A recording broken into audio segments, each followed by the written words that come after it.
What's up YouTube? It's your girl Majestic Madness 15 and we're back at it again with another video, this time giving a little bit of my initial thoughts on my Galaxy Tab S9 Plus. It's been a little over a week of me using this tablet and transitioning from an iPad to an Android based tablet, and a transition it has been. You know, they never talk about how difficult it can be to switch from one OS to another, because sometimes your apps just aren't available, and sometimes your apps are available and they just don't work. So I thought I'd give a little update on what my situation is, how my time with the tablet has been, and whether or not I'm actually going to keep it. I don't necessarily want to call this a review because I feel like I just haven't had enough time with the tablet to even really make it my own. But in the little instances where I've had to make it my own, it's been interesting. For starters, I want to say this is a much more beautiful display, and that was probably the first thing I noticed, was that when I use the tablet and I watch media on it, it looks super vibrant, it looks beautiful. Now, my iPad does have one of those like paper-like screen protectors, which, if I'm being honest, it makes the screen look a little ashy, but it makes writing on the tablet a lot easier because it feels like paper when you're writing. So I don't know if that's necessarily the best way to compare it, but I can definitely tell that my tablet did not look like the S9 Plus before that. Watching content, whether it's YouTube video or something on Hulu, it's just so vibrant, and the peak brightness on it is actually very good. I noticed that if I sit on my desk and I'm watching something, as I move and the shadow hits the screen, I can actually see the brightness go up and down. So watching content has definitely been one of my favorite things to do on it. Digital day planning, which I had mentioned was one of the most important things I use my tablet for, has not.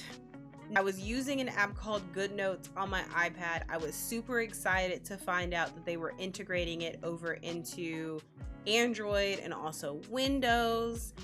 You know, it's been exclusively a PDF annotator on Apple, and it's a very good app to use. It's an app that a lot of digital day planner people who make content for digital day planners make their content for. Oftentimes when it comes to your sticker packs, when it comes to your PDFs, some people will specifically make files for GoodNotes.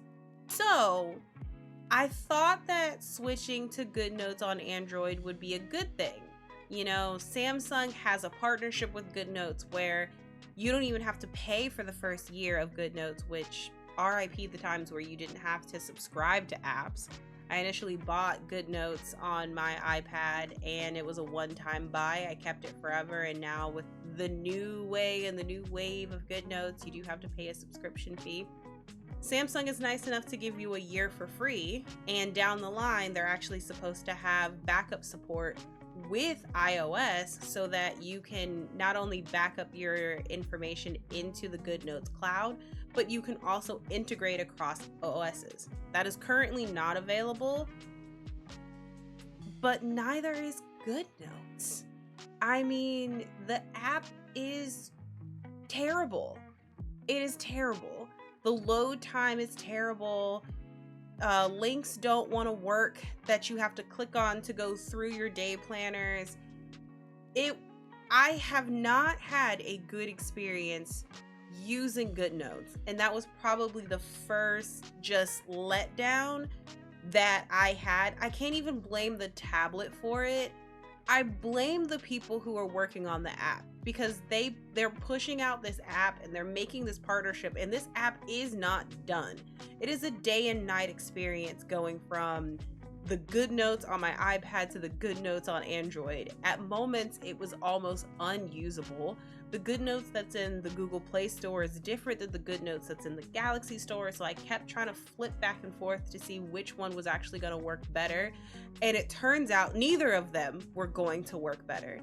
I can have some moments where I can load my file, I can press things, I can write, but there were times where even writing stuttered and letters were not being filled out. And when I say letters, I mean letters that I was writing. There's a huge delay in between your pen strokes and the app, and I think it's because it's mainly trying to run on internet and constantly upgrade and back up and all of that, which before they added these services, that's not what the app did. The app stayed, your data stayed in your app. There was no backup. And I noticed that every time I edit something, it is constantly trying to tell me, oh, your edit is ready. Oh, your edit is, the sync is in progress. Stop syncing.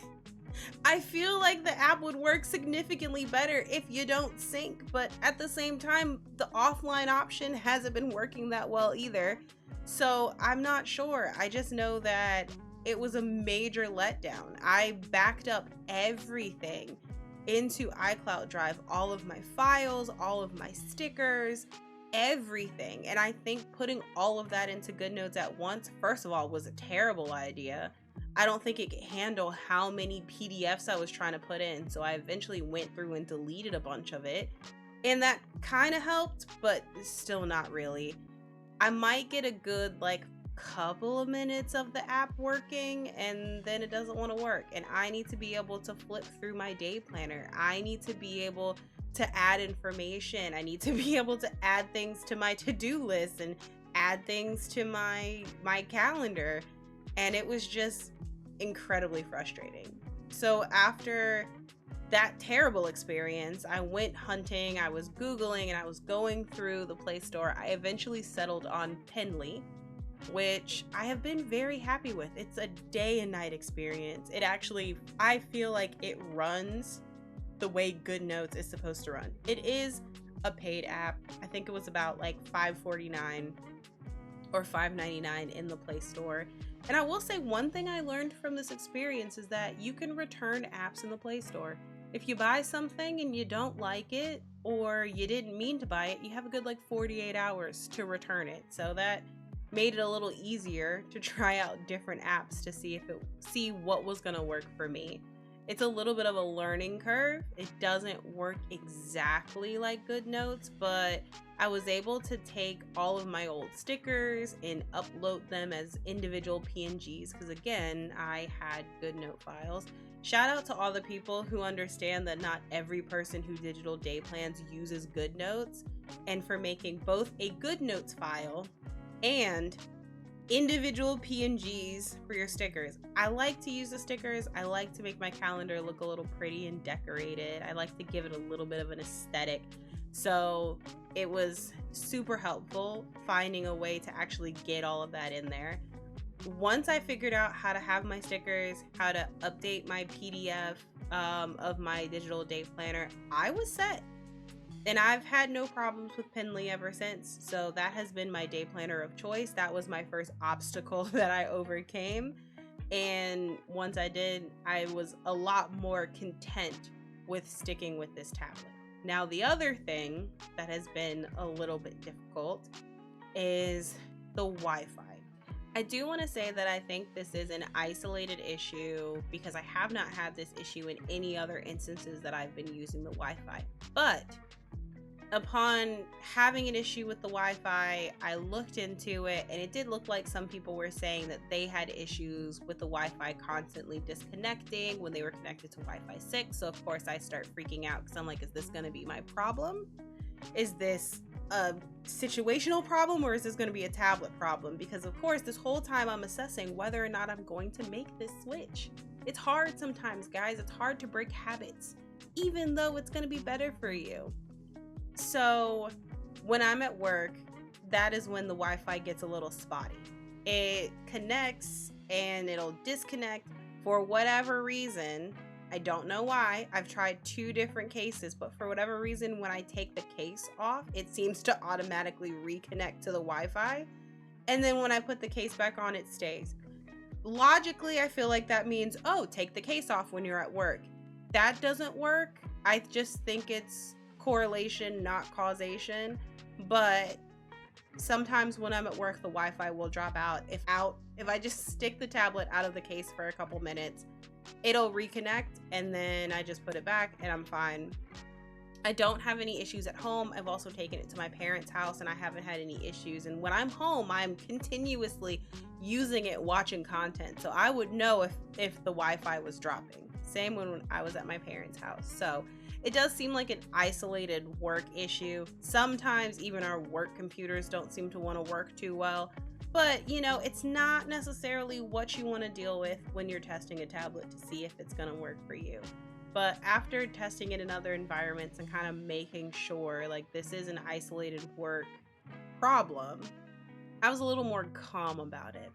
I've used the seamless feature with the headphones, and honestly, I don't have a problem with it. Today I was watching something on my tablet and I was washing dishes, and when my phone rang in my bedroom, it was actually kind of nice to just have that ringing happen in the headphones, because without it, I wouldn't have known.